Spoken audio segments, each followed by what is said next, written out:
Hello from my garden on a beautiful autumn day. So I was in the process of assembling another compost bin today. This will be my third green Johanna, the other two are over there. And I thought to myself, well, why don't I just video it for the benefit of anyone else who is starting out on home composting. The green Johanna is my personal favourite compost bin because I like to compost everything, all our food waste, garden prunings, grass, cardboard, it all goes in those and it all breaks down. So today I'm going to just go through the assembly of green Johanna from scratch, and also how I prepare it with the layering to give you the optimum setup for effective composting. Okay, so any questions, just ask. I'm keeping an eye on the screen. I may go quiet on occasion because I'll probably busy putting it together, and I'll try and answer them. So the green Johanna can be purchased from Great Green Systems, which provide a promo code for EcoCops. So if you just type in EcoCop in the relevant section of the checkout, and you will automatically get a 33% discount plus free delivery, which is a significant amount of money. It's not a cheap compost bin, but I think it's really worth the money, especially with the discount. It's got, as you can see, quite a large volume capacity. It works really well in sort of semi-shaded areas. In fact, they recommend you do put it out of the sun because it is so well designed to maximise airflow and insulation. So yeah, there are other compost bins out there. I find this personally my favourite. I like the colour. It's not an ugly black Daleki type thing, although I do have a couple of those as well. So yeah, let's crack on. So it comes in a box. Hold on.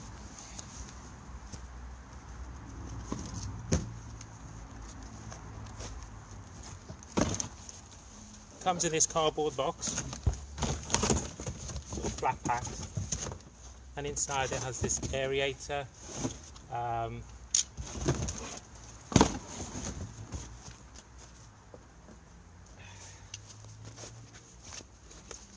I'll come back to that. Set of instructions, actually quite useful, not only instructions but general guides around composting, carbon nitrogen mixes, where to stand it.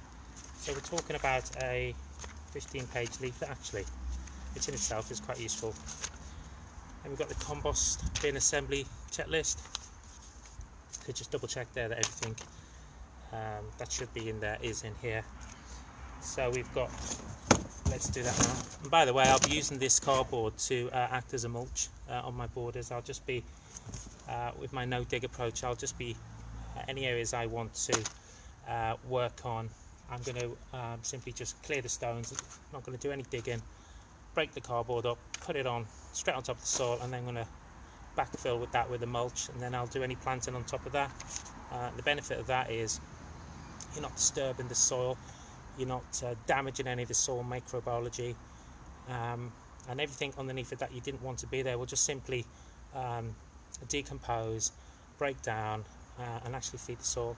And all of the existing root systems which have created these pockets for water and for air, your new plants that you do want to establish there, they will simply move into those spaces because the work's already been done by the previous plants. So yeah, no need to break your back and do unnecessary hard work when nature can do it for you.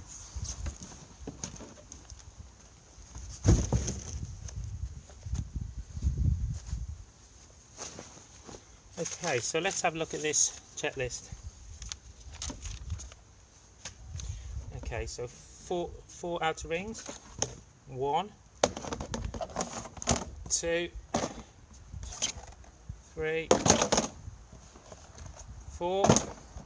They're sort of concentric rings of different sizes that creates the sort of final barrel type shape. So they're there.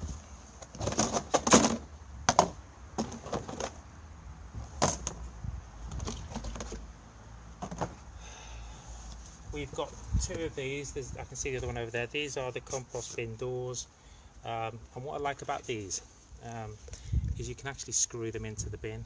And I've had problems with compost bins before where once the material starts to build up, the lower part of the bin starts to expand and the compost can start to push the door, and it starts to escape out the sides. And then once that starts to happen, the light and the can get in, and you can start getting germination of seeds in there, which is a real pain. I know people say, oh, you just want to lift it up and capture the finished compost, but I'd much prefer to just unscrew it, lift it up and do the same thing. But this is really secure. It's really thick plastic actually. So yeah, definitely another reason why I like this product. Okay, so we should have some screws. It's got a little packet of screws here.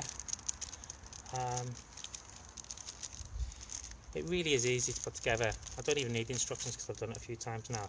It's simply a matter of screwing in the different rings, and that's it really. So, yeah, they're all there. Like I say, I'll come back to this later. Okay, so here's our base plate of the green Johanna. Just want to talk about this for a moment. What you can see here, which I really like, is you have all these very small holes all the way around, and that serves a number of purposes. One of the main purposes these little holes serve is to allow all of the small microorganisms, the little creatures, the worms, and everything else that lives in our soil, that amazing soil food web, and that can enter your compost from the bottom up and get in there and start breaking it up and moving in and doing their thing. The other purpose of these holes, and also you might be able to see on the side here as well. Again, it's rectangular sort of pieces cut out of the base, and that is again to support effective aeration of the materials from the bottom up. And as you'll see as I assemble it, these are replicated at each level, so it really does provide a very effective method in which we can get air into the materials, which is really important to prevent it from going anaerobic. We want to keep the oxygen levels in there, we want to keep it aerobic, and that's how we're going to get that beautiful final product that we are looking to achieve. If we let it go anaerobic and we don't have the air in there, it's going to go pretty smelly. It's not going to be the sort of stuff that our plants are going to be thriving on. So yeah, the other good thing about the my toes are hurting. Let me sit down. By the way, this is another good use of an old pillow. Don't throw them out. Yeah, they may not be they may be past it for sleeping purposes, but they're fantastic for protecting your knees and sitting on in the garden. And I've got a few of those, so another good repurposing of a material you might previously have thrown out. Now it's going to double as my seat. Okay, so people worry about rats when they're thinking about home composting, and I live in a fairly close, well, I live in an urban area not far from the city centre in Canterbury, and so I'm mindful of that. But what I like about this product is it is an integrated system. It's all enclosed, so there is no way in which a rat can burrow underneath and get into your compost bin. As you'll see when I assemble it, it's a complete, I wouldn't say rat proof because nothing's rat proof. If they've got really sharp teeth, they'll just bite their way through, but I can honestly say that in the many years that I've been using these products, I've never had a problem with rats. I'm not saying rats have never got in, but I've never seen any evidence of it. And as I'll come on later on, as long as you layer your materials effectively, the main reason rats will be attracted to anywhere is because of the smell.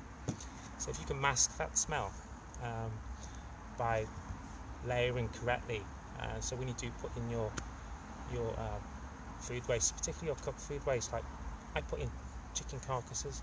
Now that's going to be an absolute magnet to rats, cheese, bread, but I always make sure that I layer it with heavy equivalent of leaves or grass or twigs, and then mix it all up, and it just prevents that really strong odour from escaping and attracting rats. So yeah, another positive about this product is it is an enclosed system, which, although nothing is 100% rat proof, I think it's probably the best you're going to get for the money. Not that I personally have a problem with rats. You know, they exist for a reason. They're part of you know, the ecological cycle that we have, and if a rat does get into your compost pile, what's the problem? I mean, it's going to mix it up a bit. It's going to probably do some of the aeration things that you need to do, mix it all up a bit for you. So yeah, I don't have any problem at all personally with rats. They're more frightened of us than we are of them. If you put a compost bin anywhere near the house, the noise from you coming in and out of the house is going to be more than enough to make them stay away. They'll just scarper as soon as they hear noise. So rats isn't something that should be a barrier to composting. But like I say, if you just want to have that extra layer of, you know, peace of mind, and get this sort of stuff, this sort of compost bin, which, like I say, will pretty much close the avenues for the rat, or the easy avenues for the rat to come in. Okay, so that's our base plate, which goes on the ground. I'm just going to assemble it here, and then I'm going to put it to its final destination with the other two afterwards. It's not a heavy product. So just put our base plate down. So the next ring that we get is this one, which looks like this. The easiest way to know why this is the next one is because this is where those hatches will go that I showed you earlier on. So this is the first one that you need to put on. If you can quite see over there, but you can see the door hatches there. They'll be pretty much near to the ground. So the thing to remember here is that this goes over the outside. These bits here, they stay on the inside, and it all quite nicely lines up. So remember that, it goes on the outside. The key is to just do the first one.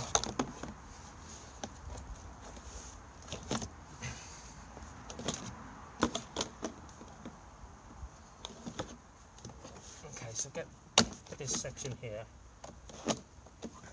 with the hole, and careful if I do it the right way up.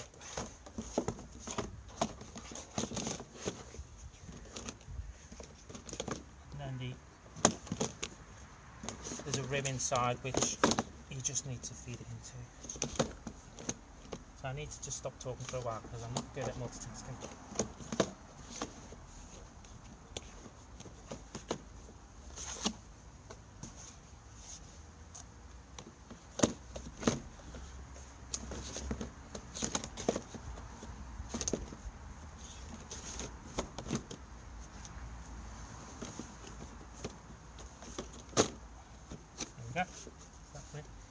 Just follow it round, just make sure it's all, there we go. These screw holes here will line up, and if they do, you know you've done it right. Yeah. Okay, so just gently move it into position. Okay. That's the first of our rings. So screws.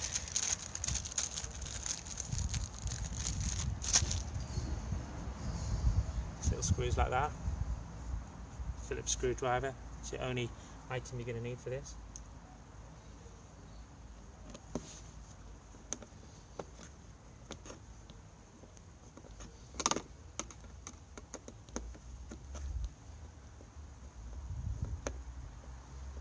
Don't over tighten it. You don't need to.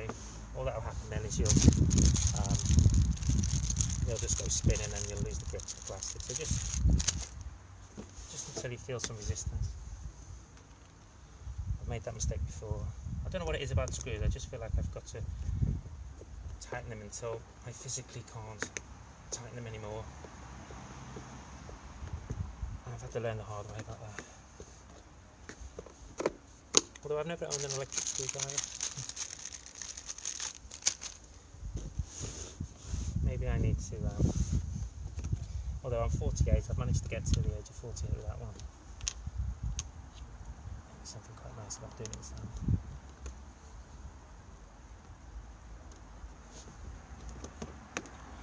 So I think there's 4 of these screws on this first one.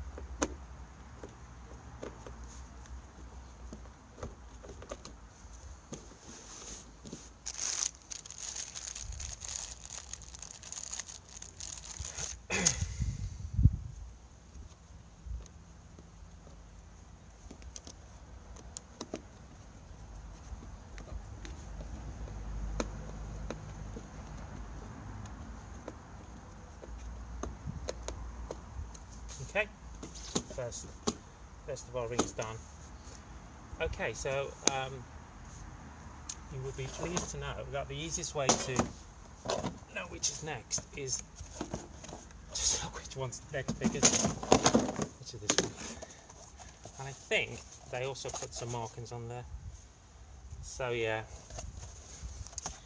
this has got a little, well, it's got a capital C and an arrow. And this is quite useful because this shows you this should be in alignment all the way up to the top of the green cone. So I think it goes down from C, well, it goes C, B, A. So C is next.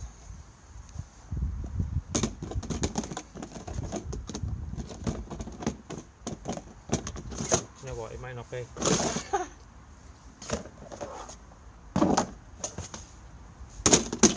Oh well, there you go. B is next. Yeah. This is, I just did this decision to video off. It was a bit spontaneous, so apologies if I'm not appearing very professional. So it goes A, B, C, D. A is this one. Oh yeah, just seen it now, the letter A. So B is next, and it really is simply a matter of lining up the arrows, and the screw holes will all be, you'll be able to see right to the bottom. It really is eco-cop proof, thankfully. Again, screw in.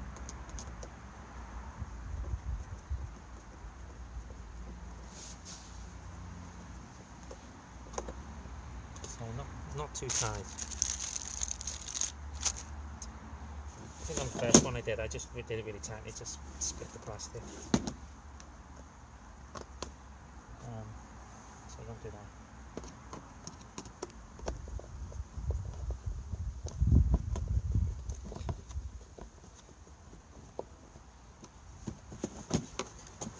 As you probably know, I'm a big fan of home composting.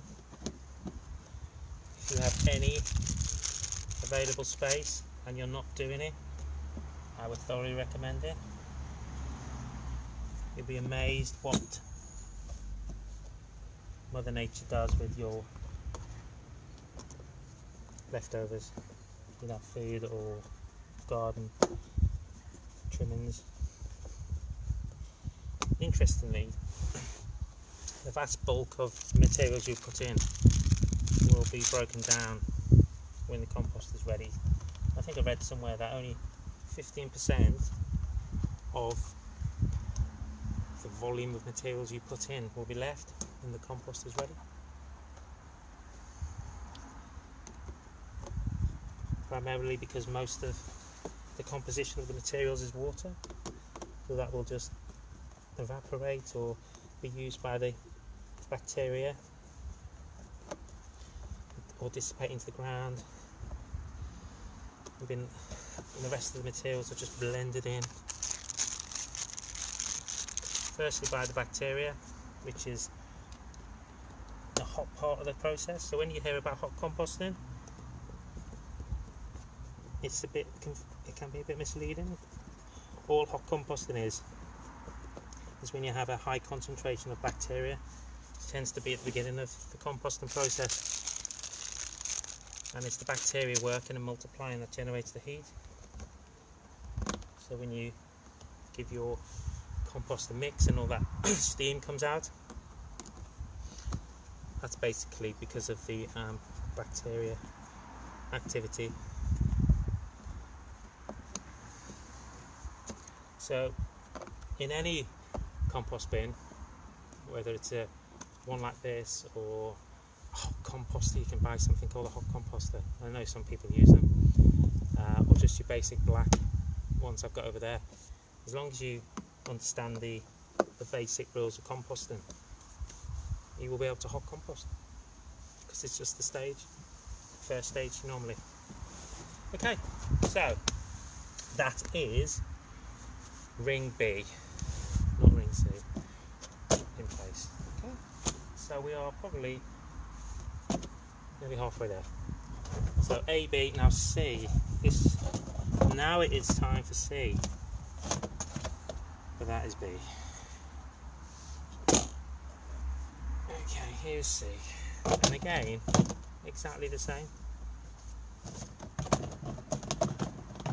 Probably the hardest bit, if you want to, not that it's hard,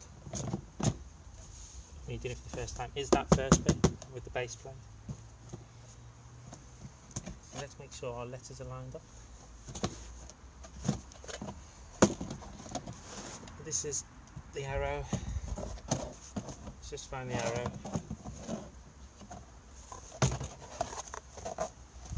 Here we go.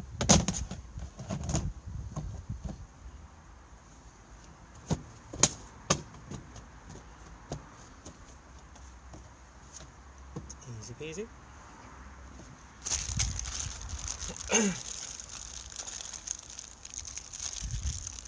So what I'll do when I've assembled this and I put it over there is I've got the first layer of materials that I want to put at the bottom.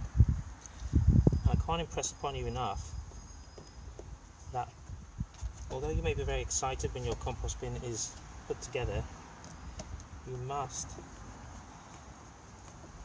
get the base layers of your materials correct.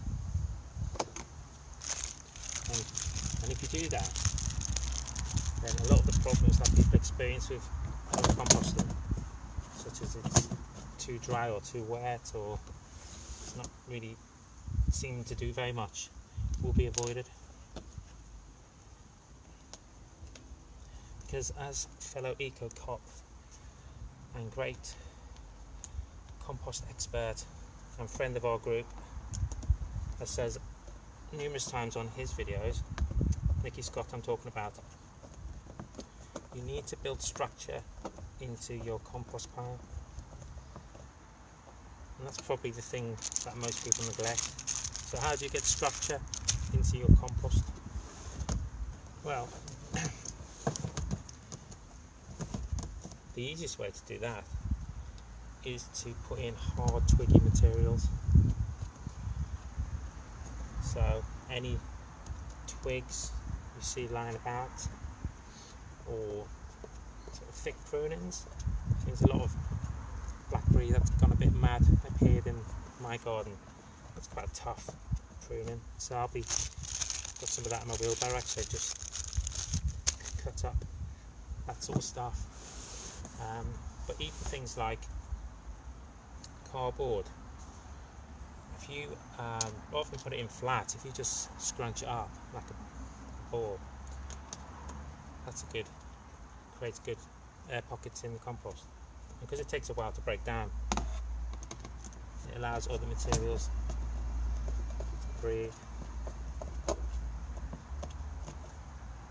So the key to composting is having that balance between nitrogen-rich materials, your so-called greens. Some examples of greens are all this grass. Well, anything that's green really. So, all of your leaves, green leaves, grass, food, in most cases is a green because it's got a very high water content.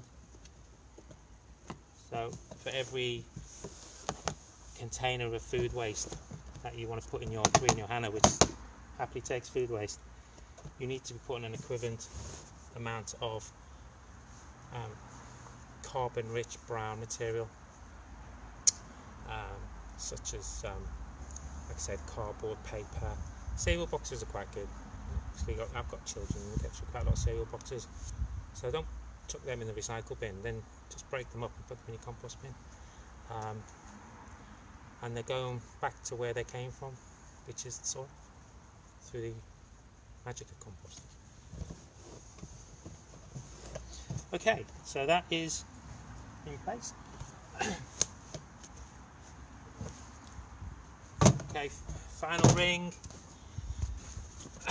which is, of course, should be Jade.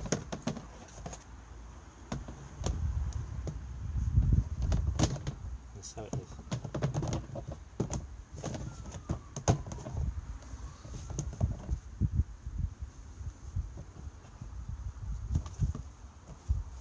Just keep your letters in to the front. Just makes it, you know, you're definitely doing it right. Because I'm a bit of a perfectionist, someone who just reads the instruction manuals before he gets stuck in. Apart from this occasion, because I thought I knew what I was doing.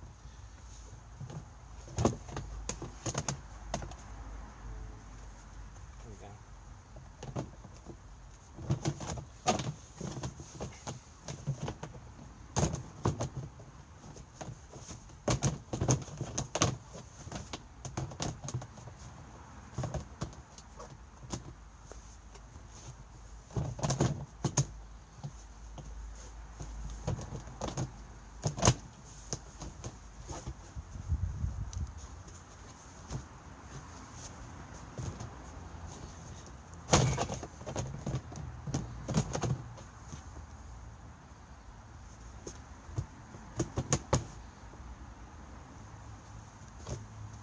Okay.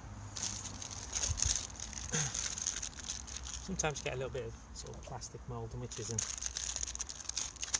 It's causing a little bit of a. Sometimes I've just got a small knife and cut that, but this looks okay actually. By the time I've screwed it in, it'll be fine.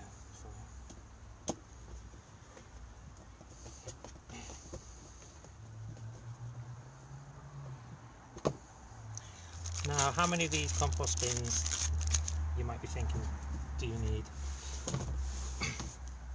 Well, it depends on a number of factors. Firstly, how much available outside space you've got.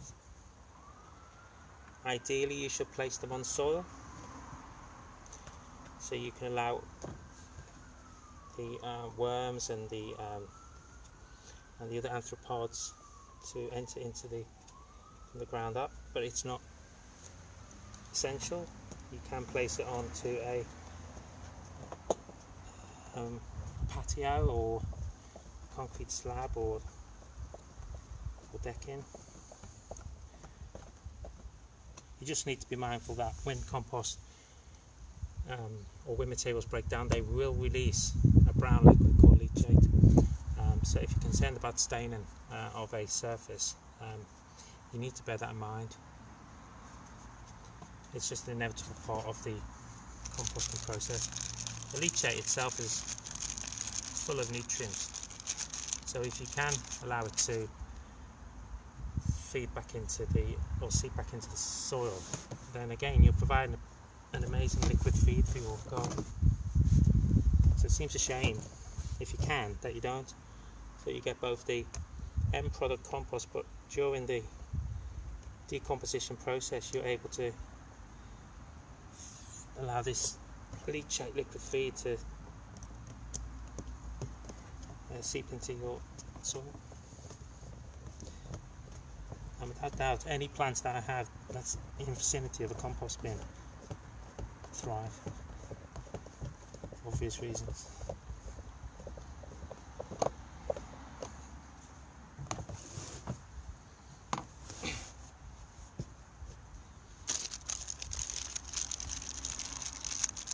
So my question to you is, what are you currently doing with your leftover food? Now, it goes without saying we shouldn't be buying food in quantities that we have much waste, but let's be honest, it's easier said than done, especially if you've got children whose eyes can often be bigger than their belly, and I have two. And one who tells me they're so hungry that they could eat a restaurant out, and then by the time the food's on the table they're not hungry anymore. But that's called teenage boys. But I do love them. And the other thing that seems to be a universal problem with children is leftover milk from the breakfast bowl. So they put a cereal in their bowl and they obviously feel they need to put enough milk in so they can see it come above the cereal, because that to them seems to be the right amount of milk to put in.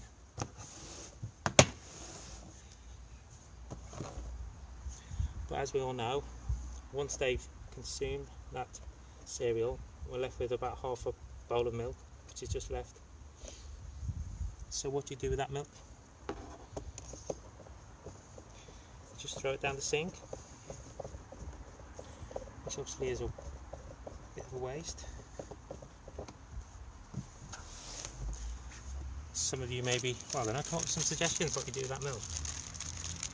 I know what I do, which is I put it with the rest of my compost materials.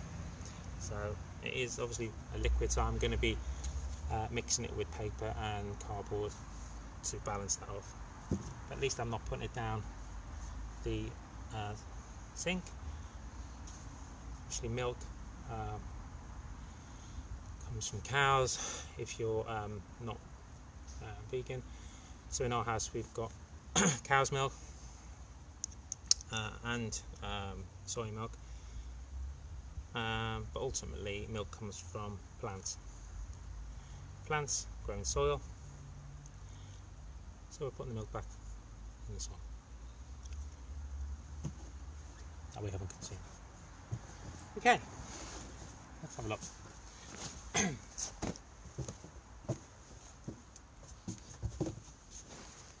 Right, we're good to go, guys, folks, fellow eco-cops. This is our green Johanna done in terms of the circles. So all I've got left to do now is the hatches.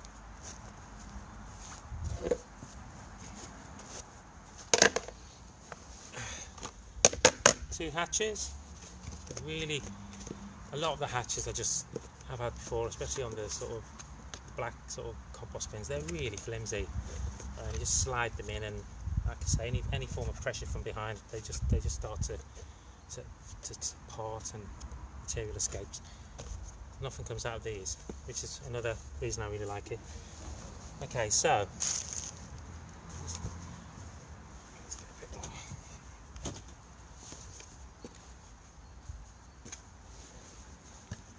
these just slide into these openings.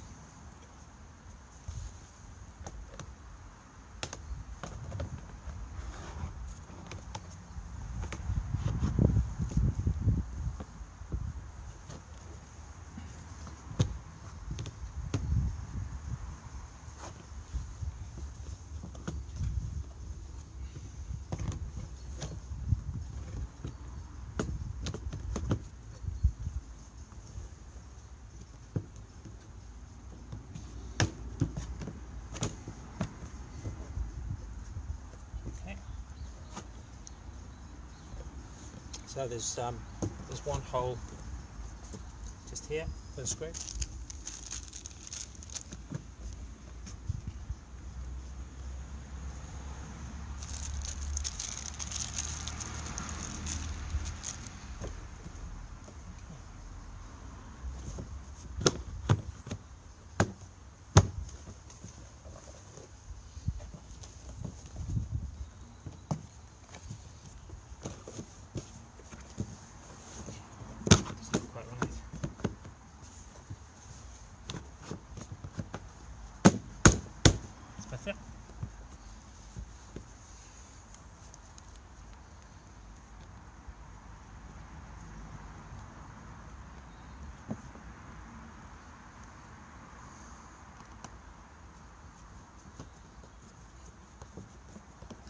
screw that in, keeps it nice and secure. So that hatch ain't going anywhere. Both of those green Johannas were completely stuffed, and the hatches have not moved, as you can see. That's all. Okay, so I won't bother doing the other hatch. I know how busy you all are. I just want to quickly show you how the lid works, and I'll just quickly do the initial layering of the bottom layer, and then I'll explain what you then do afterwards. So I did mention right at the beginning, but I forgot to show you that each of these rings has got ventilation sections all the way up. So these are replicated here, here, here, and here, and that really provides excellent aeration of the materials inside. Another thing I love about this particular product is the lid.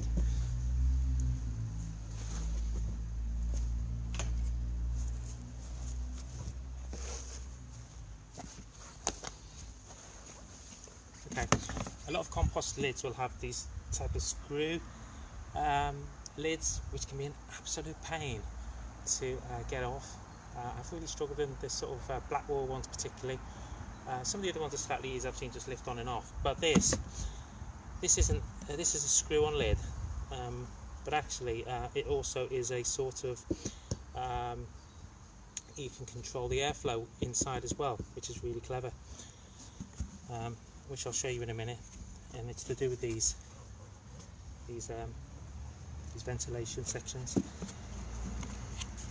This is a Swedish product, or designed in and made in Sweden, and obviously Sweden is a cold country and they compost all year round.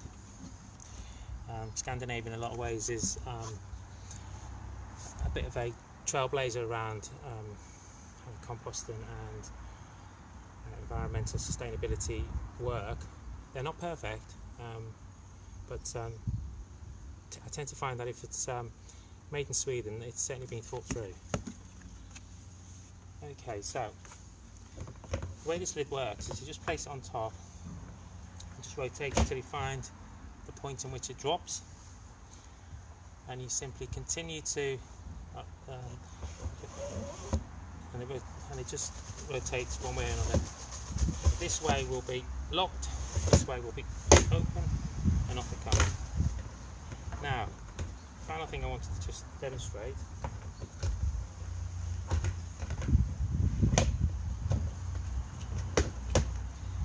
is here. The position I've got the lid in means that the ventilation has been cut off. So you may want to build up the heat in here for a reason, and so therefore you shut it off. You want to keep it insulated. However, most of the time I just rotate it.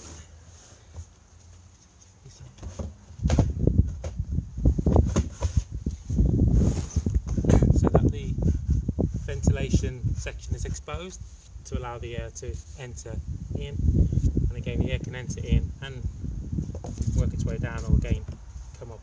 I think it's a while since I've read the booklet, but I think the air is drawn in from the bottom and comes out the top, and it's important to keep that oxygen level as high as possible within the materials, because they will compress, so you will need to keep that airflow going.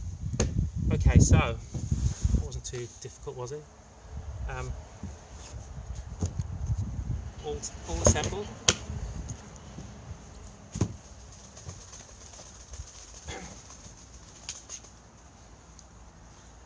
Quick word about this. This is what comes with it. This is called an aerator or a stirring stick, and the way this works is when you plunge it into the compost, the sides are together to allow you to just pierce it like a javelin, and then when you lift up, the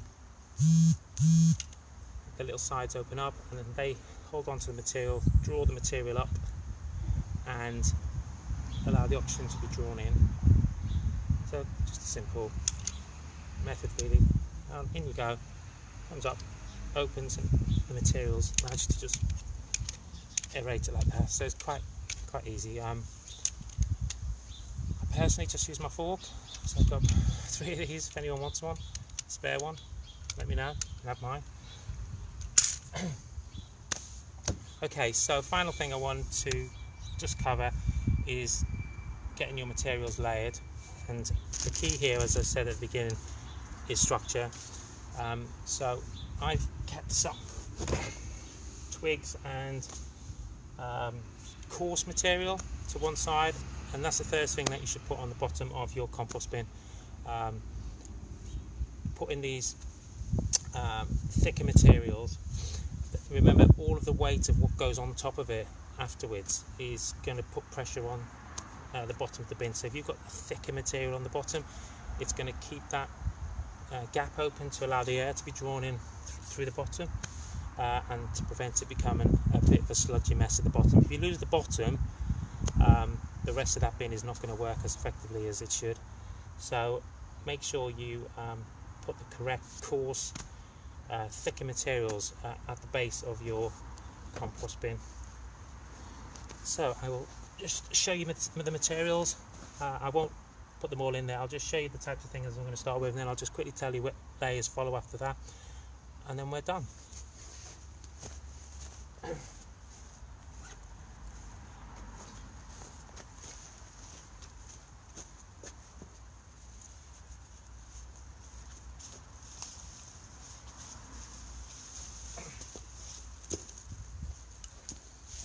Okay. Yep. Just pieces of old tree stems of varying sizes and thickness, some thinner, but get yourself at least half a dozen of these types of thick ones to put at the base of the compost bin, and cross them like this if you can. So you're getting those little nice channels for the air to draw up into the rest of the materials. So yeah, create like a cross pattern at the base of the bin. Yeah, so straw is another very good thing. If anyone is looking for a home for straw, old straw, put your hands up and take it and keep it somewhere. It's a fantastic brown material. Like I say, an equivalent amount of straw to an equivalent amount of your food caddy waste is absolutely fine. So immediately you don't have to worry about, oh, I haven't got any leaves or dried leaves or cardboard. If you've got a supply of straw, a bale of straw, then your food waste and your straw together will be all you'll need, and your twig. So yeah, that's what I'll be putting in the base of my compost bin. Once I put the twigs in, I will put some of my completed compost from my other compost bins. If this is your first compost bin, just get some of the soil from your borders. What you want to do is to introduce all of the microorganisms into your compost bin, and some handfuls or spadefuls of soil or compost will do just the trick. There will be millions of bacteria and fungi and soil life in that soil, and that is what you need to be doing now, is introducing that into the bin. If you've got any grass clippings, sorry, the next layer is a brown layer, so if you've got any fallen leaves in the garden, it's autumn now, so there should be plenty around. Put a layer of the leaves in, and put a layer of a green, predominantly green based material, so grass clippings or green leaves, and then you're good to go. At that point you could probably put your first food caddy in there, but as soon as you've done that, remember what I said to you, you need to be putting in an equivalent amount of brown base material, and just remember the mantra of 50-50, and just work like that. In terms of stirring the compost bin, helps to do that. It's not essential, especially if you've been following my tips around structure, but certainly in the early parts of the process, if you put a lot of materials in there, the bacteria will benefit from the introduction of oxygen that just comes with a stir, a couple of times a week, and it's quite satisfying when you see all the steam come out of the compost bin and you know it's cooking nicely, and that will just allow that process to be efficient as possible. Okay, so let's just summarise them. So this is a green Johanna. It will take both garden and food waste. You will have to mix it in together, as I've talked about. It retails, I think, for about £130. Unfortunately, there isn't much of a subsidy, if any, from my local council, but as I said earlier on, I contacted the suppliers. So if you go to Great Green Systems, or search for them online, go to the green Johanna, and when you go to checkout, in the code section put EcoCop, all one word, and that will calculate a 33% reduction. And like I say, it's free delivery. Comes in that box, which I'm going to use, and it's as I've done it today, and you will get years of use out of it. It's so well built, it's so well designed. What is £90 or whatever, I'm not good with maths, whatever the 33% of is, to mean you don't have to deal with smelly food caddies, putrescent food and water and smell and maggots.